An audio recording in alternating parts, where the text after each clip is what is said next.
오늘은 5월 20일 출애굽기 19장 16절부터 25절까지의 말씀입니다. 16절 말씀 보니까 셋째 날 아침에 우레와 번개와 빽빽한 구름이 산 위에 있다 이렇게 표현하고 있어요. 이 무슨 말이냐면 하나님께서 시내산에 임재하신 겁니다. 임재하시는데 직접적으로 이스라엘 백성들에게 얼굴을 보이신 게 아니라 하나님은 사실 모세에게도 얼굴을 보이신 적이 없으시죠. 왜? 하나님은 죄가 하나도 없기 때문에 죄인들이 하나님을 보게 되면 다 죽습니다. 그러니까 하나님이 직접적으로 임재할 수가 없어요. 백성들 다 죽기 때문에. 그래서 하나님은 간접적으로 임재하시는데 어떻게 임재하시느냐? 우레, 번개, 그리고 산 위에 구름이 있는데 빽빽하게 구름이 차 있는 거예요. 그러니까 이게 일반적이거나 일상적인 모습은 아닌 거예요. 그러니까 이스라엘 백성들이 이 상황을 보고 어떻게 되느냐? 굉장히 두려웠다. 16절 마지막 절에 보니까 모든 백성이 다 떨더라 이렇게 써 있어요. 두려운 거예요. 여러분 기억하셔야 될 게 하나님은 직접 임재가 아닌 간접 임재를 통해서도 이렇게 두려움을 주시는 분이다. 엄청난 하나님이세요. 그러니까 성도라 하면 하나님의 임재를 구할 때 이걸 알고 구해야 돼요. 하나님을 경외하는 마음으로, 두려워하는 마음으로 구해야지 그냥 하나님 임재해 주세요. 아주 그냥 이거를 습관처럼 얘기하는 경우가 있어요. 하나님의 임재가 얼마나 두려운 건지 아세요? 여호와를 경외하는 마음으로 받아들여야 되는 거예요. 그런데 하나님의 임재를 사람들은 너무 쉽게 생각할 때가 있다. 너무 가볍게 생각할 때가 있다. 그냥 하나님이 역사하시면 내 소원을 다 들어주는 마치 그 지니가 갖고 있는 램프처럼 도깨비 방망이처럼 내 소원을 이루어주는 임재로만 생각할 때가 많다. 잘못된 거예요. 여호와의 임재는 굉장히 두려운 경외함으로 받아들여야 되는 굉장히 중요한 사건이다라는 거죠. 17절도 마찬가지예요. 17절 보니까 모세가 이렇게 하나님의 우레와 번개와 빽빽한 구름으로 임재하는 걸 보고 아, 하나님이 역사하는구나 걸 깨닫고 모세가 진에서 쭉 나옵니다. 그리고 백성들을 이끌고 산 기슭까지 쭉 왔어요. 백성들은 아마 두려워 떨었던 것 같아요. 못 움직였을 것 같아요. 근데 모세가 그걸 보고 자연스럽게 나 따라와 하고 걸어서 산 기슭까지 딱 서서 있는 거예요. 모세는 이런 상황이 익숙해요. 백성들은 처음 보는 상황이지만 모세는 익숙해요. 왜요? 모세가 처음 하나님 만났을 때 어떻게 했죠? 산에서 가시떨기 나무가 불타오르는데 그 가시는 타지 않는 그 하나님의 임재를 이미 경험했잖아요. 그리고 그 이후에 수시로 하나님의 임재를 경험한 사람이 모세예요.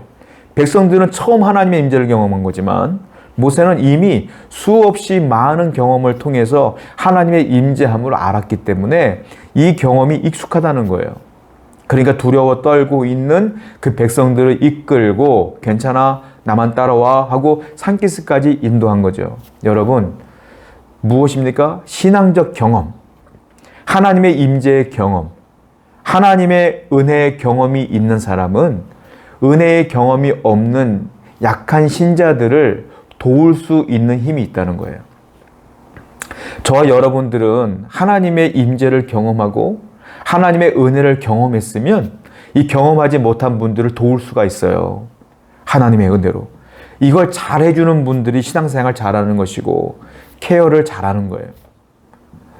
교회는 이렇게 먼저 믿은 자가, 은혜를 먼저 경험한 자가, 은혜를 아직 경험하지 못한 자들을 잘 이끌어주는 것, 그리고 아직 초신자들은 하나님의 은혜를 경험한 자들이 이끌어가는 대로 잘 순종하며 나가는 것.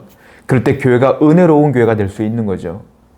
모세가 이 일을 감당하고 있다는 거죠. 다 18절 말씀 보니까 하나님이 어떻게 하십니까? 시내산의 연기가 자욱한데 여호와께서 불 가운데 거기 뭐 했다고요? 강림하시니라. 강림했더니 어떤 일이 벌어졌어요? 연기가 온기가마 연기같이 막 떠오르고요. 산이 크게 진동하더라. 지진이 일어난 거예요. 여호와께서 강림했어요. 아주 무섭게 강림했어요. 왜 강림했을까요? 하나님은 시공간을 초월하시는 분이에요. 하나님은 이렇게 눈에 보이는 대로 나타날 이유가 하나도 없어요. 피부로 촉감적으로 막 진동이 일어나도록 나타날 이유가 하나도 없어요. 하나님은 모세에게도 하나님이 그렇게 나타냈죠. 시각적으로 나타났어요. 왜 하나님은 이렇게 나타났을까요? 하나님은 시공간을 초월하는 창조주신데 왜 이렇게 시각적으로, 촉각적으로, 그리고 청각적으로 다 느낄 수 있도록 임재했을까요?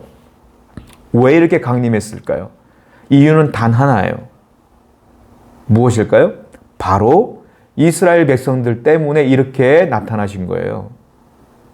하나님의 임재가 이렇게 나타났던 것은 믿지 못하는, 아직도 확신하지 못하는 이스라엘 백성들을 위함이다라는 거죠.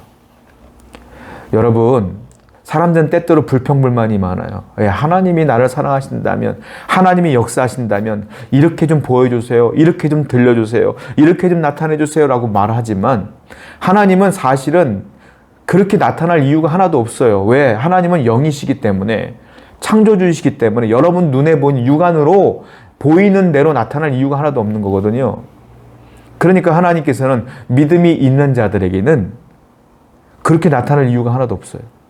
그런데 굳이 그렇게 나타난다는 것은 내 믿음이 약하기 때문에 그래야만 얘가 믿을 것 같으니까 나타나는 거예요. 그래서 하나님의 임재가 눈에 보이는 게 결코 내가 믿음이 좋아서가 아니라는 걸 알아야 돼요. 예수님이 뭐라 그랬어요? 보지 못하고 믿는 것이 더 좋은 거다 그랬잖아요. 더 복되다 그랬잖아요. 안 보고 믿는 게 진짜 믿음이 좋은 거 아니겠습니까?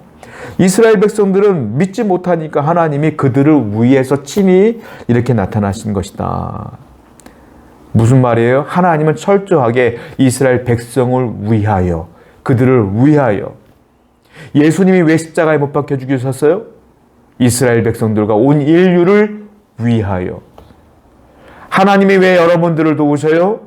하나님이 왜 여러분들의 기도를 들으셔요? 하나님이 왜 여러분들을 구원했어요? 다 하나님을 위해서? 아니에요. 우리를 위하여. 하나님의 생각은 다 우리에게 있어요. 다 우리를 위하여. 왜? 우리를 사랑하시니까. 여러분들은 어때요? 여러분들은 하나님을 위해 뭘 했어요? 다 나를 위해서 하는 거 아니에요?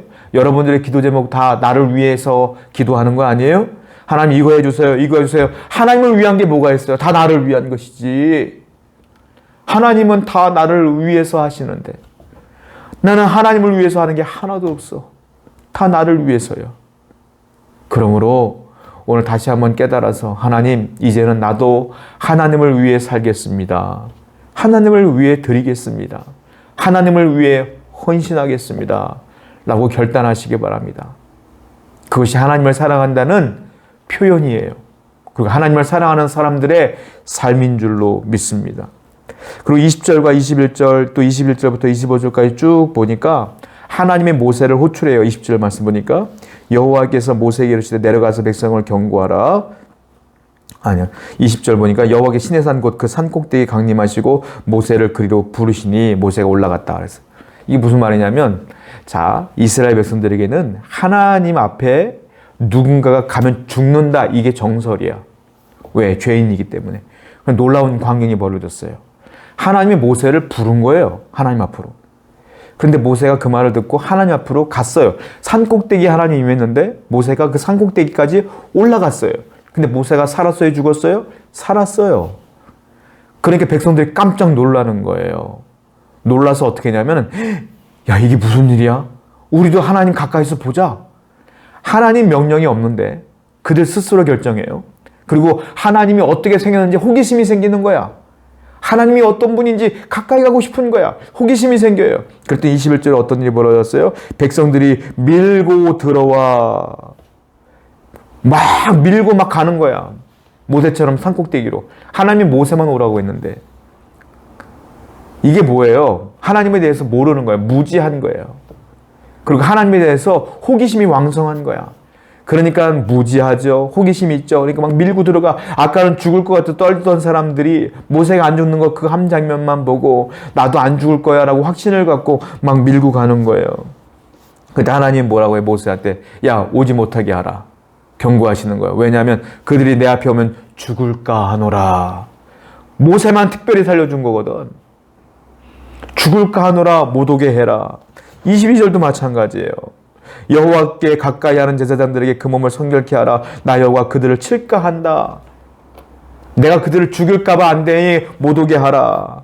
또 23절 보니까 산주에 경계를 세워라. 못 오게 하라. 오르지 못하게 하라. 계속 말씀하시는 거예요.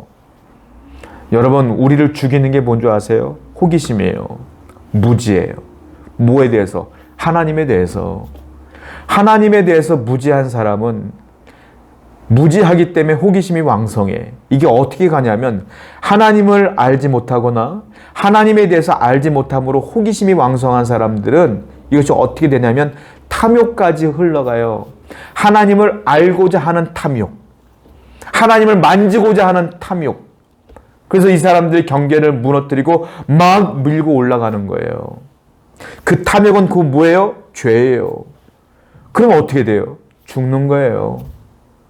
하나님에서 모르니까 호기심이 생기고 그것 때문에 탐욕이 생기고 그것이 죄가 되어서 죽는 거예요. 중요한 건 뭡니까? 하나님을 알아야 돼요. 그래서 하나님을 아는 게 제일 중요해요. 여러분들은 하나님을 얼마나 아십니까? 하나님을 알려면 뭘 봐야 될까요? 성경을 봐야 돼요. 성경이 하나님이 좋아하는 것과 싫어하는 것들이 다 나와 있으니까. 하나님의 뜻과 하나님의 명령이 다 나와 있으니까. 무엇이 의이고 무엇이 죄인지가 성경에 나와 있으니까. 하나님을 알려면 성경을 봐야 돼요. 하나님을 알려면 기도해야 돼요. 기도해서 하나님이 원하시는 응답이 무엇인지를 알아야 돼요. 하나님을 알려면 직접 하나님의 뜻대로 살아봐야 돼. 이런 것 없이 그냥 호기심만 왕성하여 이것이 성경적이지 아닌지 판단하지 아니하고 그냥 나아가면 내 마음대로 묵상하고 내 마음대로 판단하고 내 마음대로 확신하고 살다가 나중에 죽는 거예요. 사랑하는 성도 여러분, 하나님과 나 사이에는 경계가 있어요. 어떤 경계일까요? 여호와를 우리는 경외해야 돼요. 그렇다고 해서 하나님과 멀어질 수는 없어요. 왜? 하나님은 산꼭대기에 있고 이스라엘 백성들은 산 기슭에 있는 거예요. 모세만 산꼭대기에 올라오도록 허락받은 거잖아요. 그러니까 멀리 있지도 않아. 그렇다고 너무 가까이 있지도 않아. 이게 하나님과 나 사이의 관계인 거예요.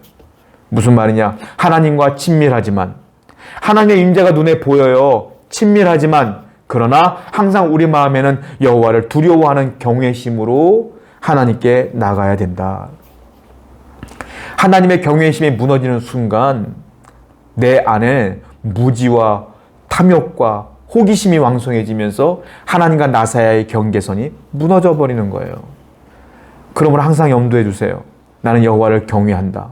그리고 나는 여호와를 사랑한다. 이 사랑과 경외 두 가지를 품고 하나님은 오늘도 섬겨나가는 여러분 되기를 축원드립니다. 기도합시다. 하나님, 오늘도 하나님을 사랑하는 마음으로 또 여호와를 경외하는 마음으로 살아갈 때에 하나님의 은혜가, 하나님의 임재가 우리 눈앞에 펼쳐질 수 있도록 인도하여 주시옵소서. 예수님의 이름으로 기도드렸습니다. 아멘.